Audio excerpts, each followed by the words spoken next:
What unexpected event changed your life for the better? I grew up with an alcoholic single mother. I'm now 47. 3 years ago I got several calls from my aunt and mom's friends telling me my mom needed help badly. At first I felt there was nothing I could do and had taken care of her my entire childhood, but once her electricity and phone got turned off I decided to make the drive from Oregon to Texas to check on her. When I arrived it was way worse than I thought. I will spare you the details, but she probably would have been dead if I was much later. After taking her to the hospital and getting her stable again, we started to try and figure out what to do with her.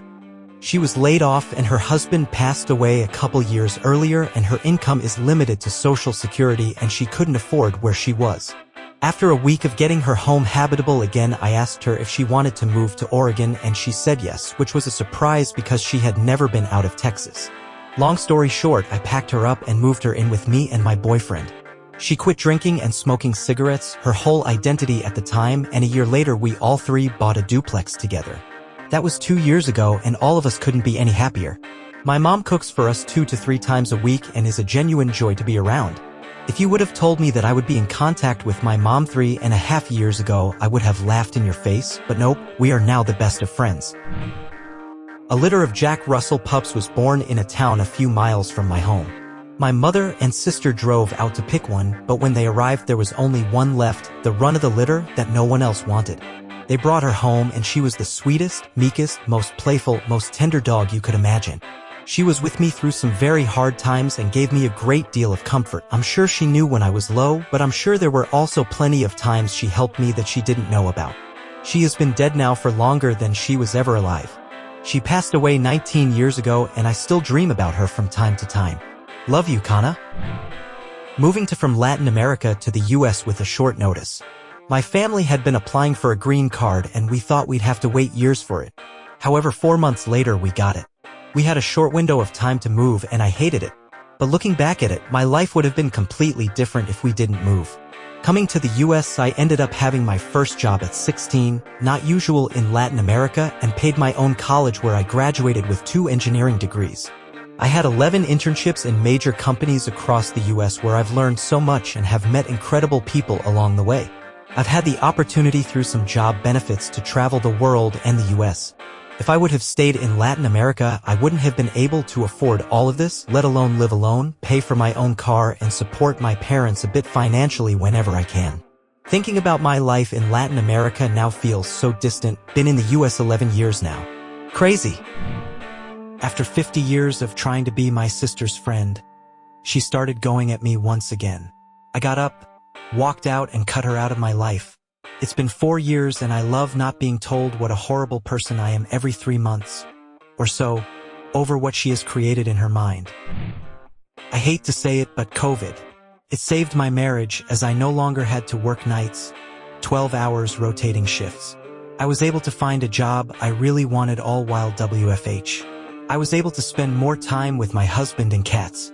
I felt bad because I knew COVID changed a lot of people's lives for the worse, but mine changed for the better directly because of the pandemic. And for a long time, I wasn't sure how to feel about it. I'm still not, but enough time has passed that I don't think about it much anymore. Glad you came out of it better off too. Fuck COVID. COVID was miserable and awful in so many ways. But I did bank significant money during that time because unemployment plus the extra $600 and the stimulus checks. Plus, I was doing nothing but buying groceries and paying my bills for the better part of 2 years. You save a lot that way. Fuck COVID, but it did allow me to save up a healthy emergency fund and put me on the right track financially.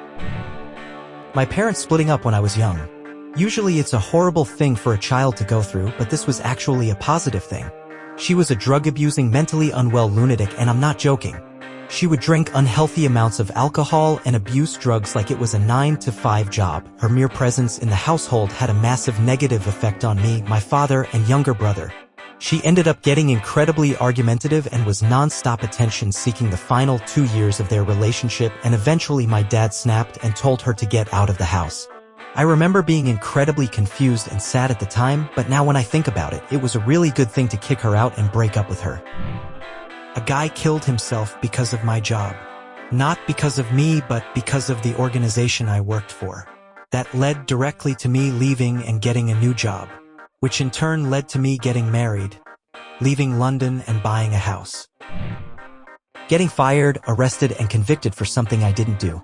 First job out of school, I was screwed over big time by my first ever employer. I was in a job that I didn't love. I was accused of something bad.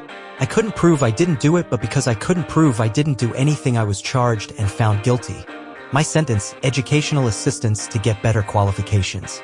15 years later, I'm in a job I love and earning 3x as much as my former colleagues who just stood by and watched me get screwed over. Sitting at a bar watching SportsCenter when it actually showed highlights on a Saturday night, catching up on college football action, drinking a gym and Coke.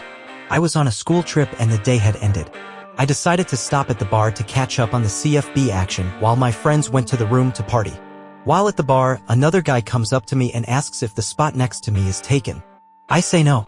He sits and we start discussing CFB, and the conversation ends up about me being interested in grad school. He told me to apply to the school where he got his PhD. I did, got accepted, and went there. While there I met my PhD advisor and was convinced to change my research focus from experimental to computational, still solving the same type of problem. Now, 15 plus years later, I would not be where I am today, house, engaged, job I love, etc., if I hadn't decided to grab a drink and watch SportsCenter at a hotel bar. Thanks for listening to the end. Like, subscribe, and leave a comment. See you later.